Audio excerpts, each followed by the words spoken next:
thing to be in. I want to jump in and take your views on this. Blessing or curse, black or white, as per usual. Let's see what you think. First we have Jane on line 1. Jane, good morning. Hello, good morning. Good morning. So, blessing or curse, Jane? Well, I agree that it can be a blessing, but it can also be a curse. From my experience, I've had 3 lots of IVF, and it was very much like a conveyor belt. I had a few tests, I was kind of unexplained infertility, went through IUI and then IVF, and it wasn't until I went to see an acupuncturist after my 3rd unsuccessful IVF that she said, "Oh, you might have endometriosis." So I had to then fight with the GP to get re-referred to another gynaecologist. Eventually had a laparoscopy and they found a lot of endometriosis. And then I got pregnant naturally after that, and I'm now 30 weeks pregnant. Which totally backs up Robert's view that perhaps we're not exploring other avenues clearly enough, in terms of patients or science. Congratulations, you've beaten the doctors, and that's rather a good thing. I think we have to be, aware of our limitations, and, your story is a common one. OK. Jane, thank you. Let's have another. Next we have Anita on line 2. Anita, good morning. Good morning, everyone. Blessing or curse for you, Anita? Curse not being able to get pregnant, blessing having IVF twins. OK, and who looked after you? Professor Winston. Oh, well, nice. Professor Winston actually got me pregnant, that's what I Well, cross your legs, Mel. I know. It's the moustache. All I can say is I'm sorry I can't see your face. You don't have to. Now, even through the lens. Now, Anita, what about... now, you've come out of it OK, so it's very easy when you've come out of a situation OK to think it's fantastic all round. Do you have any sympathy for those who may have delayed starting a family, thinking there was a safety net there for IVF? They begin their IVF cycles, maybe in their late 30s, and find out they've left it too late, their body's going to let them down? I thought of having children in my mid-30s, but I was lucky enough, in a way, if you like. I had an ectopic pregnancy at 21, right. So I knew from an early age I couldn't have children. So from start to finish, it took 12 years and 2 courses of IVF.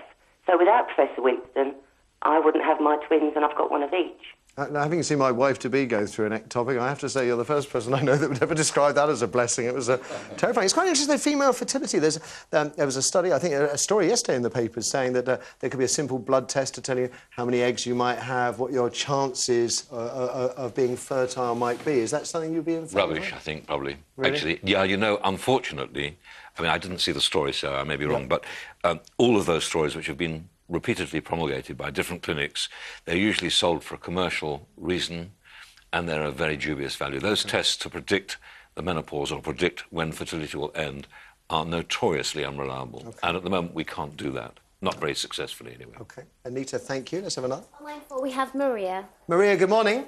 Hi. I was actually a guest on your show about a year and a half ago with 2 of my 4 premature babies. OK, yeah. So what I'm trying to get at with the IVF thing is I have every sympathy for people that can't have children. I myself am actually adopted because my mum and dad couldn't conceive naturally. Right. So in the 80s, they adopted me. So I've got 2 kind of views on it as a bit of a curse. First of all, it's the worry that women that would normally be the potential adopters of children that need good homes will now be going through the IVF route, right. and therefore there's a lot of babies that are maybe missing out on a good home due to IVF.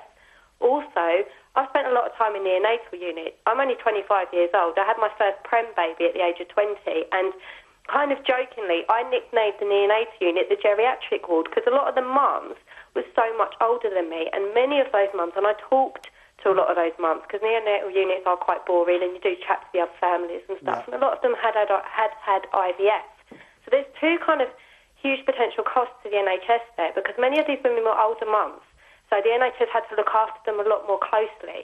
They had to have a lot more, intervention during the pregnancy. So they might have taken 5-10 grand of their own money, fair enough, to go and get their IVF, but then it's the follow-on care from then. How many of these women then went for private antenatal tests and antenatal care? And also, many of these babies that were in the neonatal unit weren't necessarily premature. Some of them had birth defects, many of it linked to having older parents. And therefore, Maria... It's the cost of the neonatal treatment.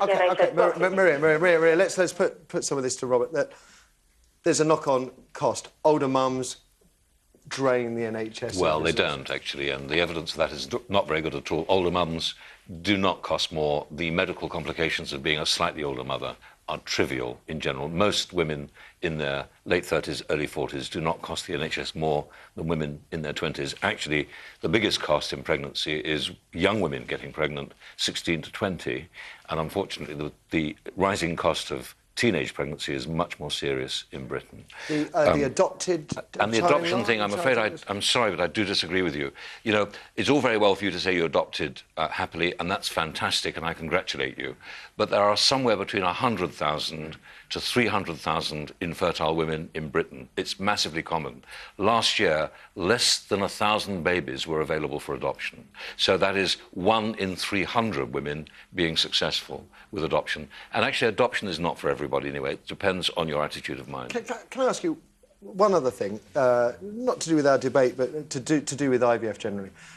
If anybody was watching today and they had been struggling to conceive, what would be your recommended approach? What should they do?